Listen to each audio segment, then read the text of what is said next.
अभी 12th का exam भी नहीं हुआ और बहुत सारे बच्चे परेशान हैं कि सीईटी 2026 का नोटिफिकेशन आ गया है या नहीं आया है, या नोटिफिकेशन आएगा कब। क्योंकि बहुत सारे बच्चे ऐसे होते हैं जो कि 12th के साथ साथ ही सीयूईटी की तैयारी अपना स्टार्ट कर देते हैं, और ये सबसे सही मौका है आपकी सीईटी तैयारी को स्टार्ट करने के लिए। तो आज मैं आपको बताने वाली हूं कि नोटिफिकेशन आ गया है, क्या है पूरा मामला, क्या है और एग्जाम कब हो सकता है, क्या एनटीए ने अपनी नोटिफिकेशन रिलीज की है और नहीं की है तो वो कब अपनी नोटिफिकेशन को कब रिलीज करेगी। तो सीयूटी 2026 के बारे में आज हम जानते हैं कि कब एग्जाम होगा, या कब फॉर्म आएगा, कब नोटिफिकेशन आएगा, कब क्या क्या चीजें होंगी, ये हम सब कुछ जानते हैं।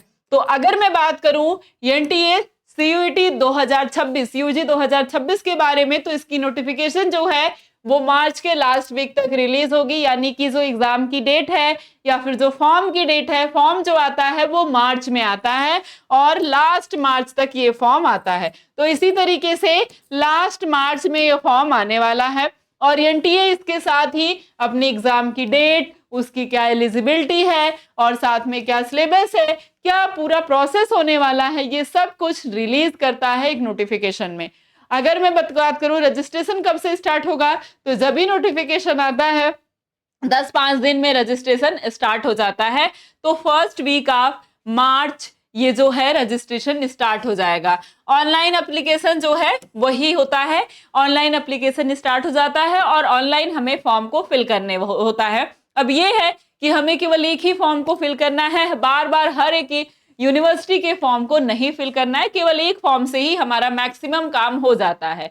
Last date of fill application form, यानी एप्लीकेशन फॉर्म की लास्ट डेट क्या हो सकती है, तो लास्ट वीक ऑफ मार्च। ये जो फॉर्म है ना, ये लगभग 30 दिन तक आपके पास रहता है, 30 डेज। और यही फॉर्म नहीं, लगभग मुझे लगता है सारे फॉर्म 30 नहीं तो 25 डेज तो रहते ही हैं, या 25 आता है, फिर 4-5 दिन इंक्रीज हो जाता है, सर्वर इशू फलान ढकान सब कुछ चलता रहता है। ठीक है, तो student can apply till deadline तक अप्लाई कर सकते हैं। लास्ट डेट ऑफ पे एग्जाम फीस, तो लगभग उसी के 2 या 3 दिन तक जो है एग्जाम के पेमेंट की लास्ट डेट रहती है। यानी मान लीजिए 30 तारीख था, आपको 1 मार्च को आपका एग्जाम का रजिस्ट्रेशन स्टार्ट हो गया, मान लीजिए 30 को इन्होंने कहा कि रजिस्ट्रेशन बंद, तो मुझे लगता है 1 या 2 तारीख तक इनका रजिस्ट्रेशन, इनकी जो पेमेंट होती है वो चलती है, रजिस्ट्रेशन बंद हो जाता है 2 दिन पहले।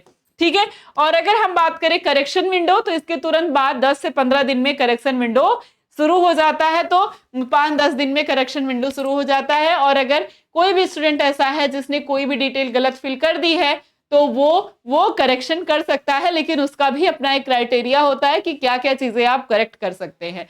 और डेट शीट रिलीज करती है कब ये, तो एनटीए जो है वो अपनी लास्ट वीक ऑफ अप्रैल में, सेकेंड वीक, ठीक है, सेकेंड वीक ऑफ अप्रैल में अपनी डेट शीट रिलीज कर देती है। यानी मार्च में एग्जाम पे आपका फॉर्म फिल कर दिया, तो लगभग 20 दिन में, 15 दिन में, 20 दिन में ये क्या करती है, अपना एप्लीकेशन का ये पूरी डेट शीट जो है, कौन सा सब्जेक्ट का एग्जाम कब होगा, ये रिलीज कर देती है। ठीक है, तो सब्जेक्ट वाइज जो है शेड्यूल रिलीज हो जाता है।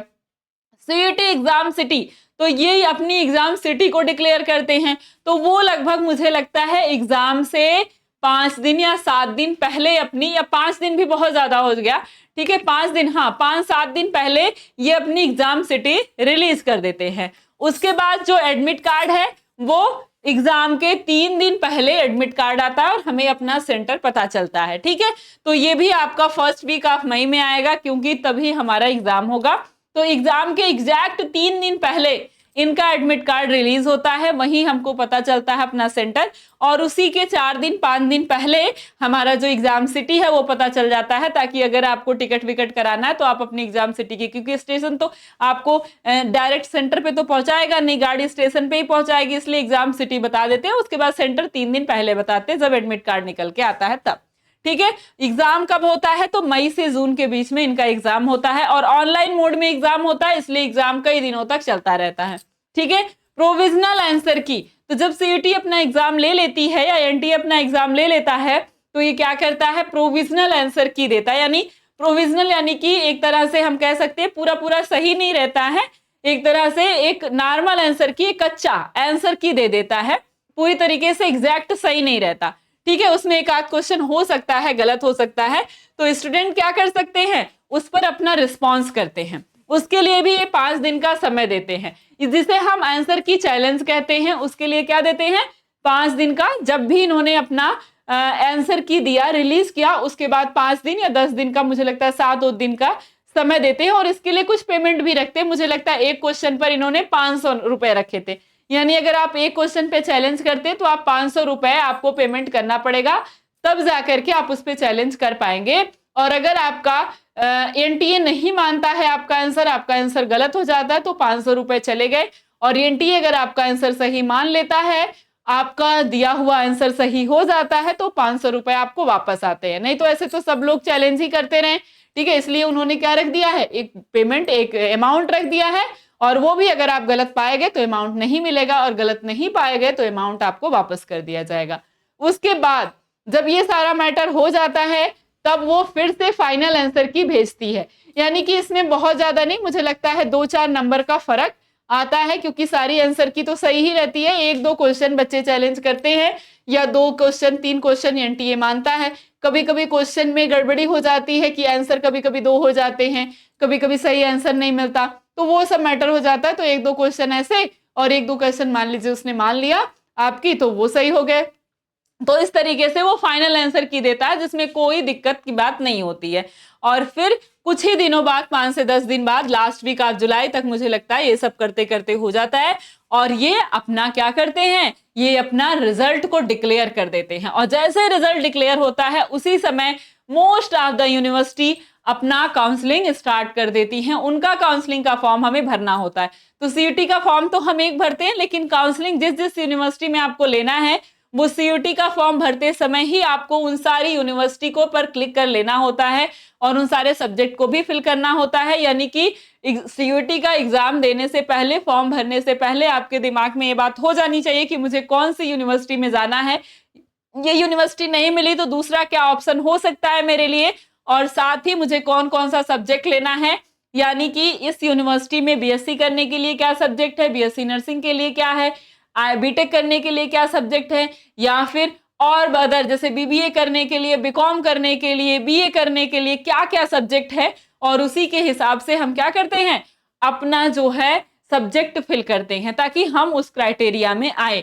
और जब तक आप ये नहीं फिल करते, तब तक कोई भी यूनिवर्सिटी आपको लेगी नहीं। उस यूनिवर्सिटी का नाम सीयूटी के आपके एग्जाम से में होना चाहिए। जब आप एंट्रेंस एग्जाम फिल करते हैं अपना एंट्रेंस फॉर्म, उस एंट्रेंस फॉर्म में होना चाहिए, वो सब्जेक्ट आपके पास होना चाहिए, तभी आप उसका एग्जाम देंगे, तभी आपको वो यूनिवर्सिटी लेगी, तभी आप उसका काउंसलिंग का फॉर्म फिल कर पाएंगे। तो ये तो हो गई, तो आपको समझ में आ गया, तो ज्यादा परेशान होने की जरूरत नहीं है। जैसे ही नोटिफिकेशन आएगा सीयूटी का, वैसे ही एनटीए अगर कोई नोटिफिकेशन जारी करता है तो हम तुरंत आपको बताएंगे। उसके लिए आपको इस चैनल को जो है सब्सक्राइब कर लेना है, और वीडियो जरूर पसंद आया होगा, आए तो लाइक जरूर से जरूर करना है। साथ में आपको सीयूटी की एकदम जबरदस्त तैयारी के लिए हमारे पास है ये लक्ष्य बैच। चैप्टर 1 से पूरी तैयारी है। बीएचयू, यूयू, डीयू जैसी टॉप मोस्ट यूनिवर्सिटी में एडमिशन पाने के लिए आप इस बैच को लेकर आज से और अभी से बहुत जबरदस्त तरीके से अपनी तैयारी को स्टार्ट कर सकते हैं। इसमें लाइव क्लास मिलेगी आपको, कोई भी दिक्कत हो तो डाउट क्लास मिलेगी आपको, जो भी लाइव क्लास है उसका क्लास नोट पीडीएफ मिलेगा आपको, मॉक टेस्ट मिलेगा आपको, पीवाईक्यू क्वेश्चंस मिलेंगे आपको, जो भी हमारा आपका सिलेबस है उस सिलेबस के अकॉर्डिंग क्लासेस मिलेंगी आपको, एकदम उसी पर बेस। तो आज से और अभी से अपनी तैयारी को स्टार्ट करने के लिए आप अपने प्ले स्टोर पे जाकर के alpha institute pro application app search कर उसे डाउनलोड करके रजिस्टर कर सकते हैं। साथ में आप आएंगे यहाँ पर, तो अपने यहाँ पर जब आप क्लिक करेंगे तो आपको यहाँ पर लिखा हुआ बहुत सारी चीजें आएंगी, जिसमें से सीयूटी एंट्रेंस एग्जाम होगा। उस पर क्लिक करेंगे तो कुछ ऐसा पेज ओपन होकर आएगा। यहाँ पर आप जाएंगे तो बाय नाउ पर क्लिक करेंगे। सीयूटी लक्ष्य बैच दिखाई दे रहा है ना आपको, यहाँ पर 999 का आपका पेमेंट करना है। बाय नाउ पर क्लिक करेंगे तो आपको ये 49 रुपए का और ऐड आएगा इसमें, इसको आपको अनटिक कर देना है। केवल 999 का पेमेंट करना है। स्कैनर होगा, स्कैनर के बाद जाकर आपको पेमेंट पर क्या कर देना है, कंटिन्यू कर देना, आपका पेमेंट हो जाएगा। और आप हमें 930 577 1375 इस नंबर पर अपना स्क्रीनशॉट भेज सकते हैं। और अगर बैच को लेना है तो तुरंत जाकर ज्वाइन कर सकते हैं। अब आपके पास समय बिल्कुल भी नहीं है, क्योंकि अभी से और आज से अपनी तैयारी को शुरू कर देनी है, क्योंकि कल करने का कोई फायदा नहीं है कि तैयारी भी करें और सिलेक्शन भी ना हो। तो आज से और अभी से 12th के साथ ही अपनी तैयारी को शुरू कर दीजिए, क्योंकि यही सबसे सही समय है आपकी सीयूईटी एग्जाम की तैयारी का। क्योंकि 12th के बाद आपके पास फिर मार्च में एग्जाम ही होता है, अप्रैल और मई में यहाँ एग्जाम होने लगता है, जून के फर्स्ट वीक, 1.5 से 2 महीने का समय होता है। और अभी से अगर तैयारी करेंगे तो बहुत अच्छे तरीके से वो 1.5 से 2 महीने आप केवल रिवीजन करेंगे। अभी 12th का ही सिलेबस है, तो अच्छे तरीके से अभी आप सिलेबस को पढ़ पाएंगे। बैच लेना हो तो आप बैच को ले सकते हैं और एकदम अच्छे तरीके से तैयारी को अपनी कर सकते हैं।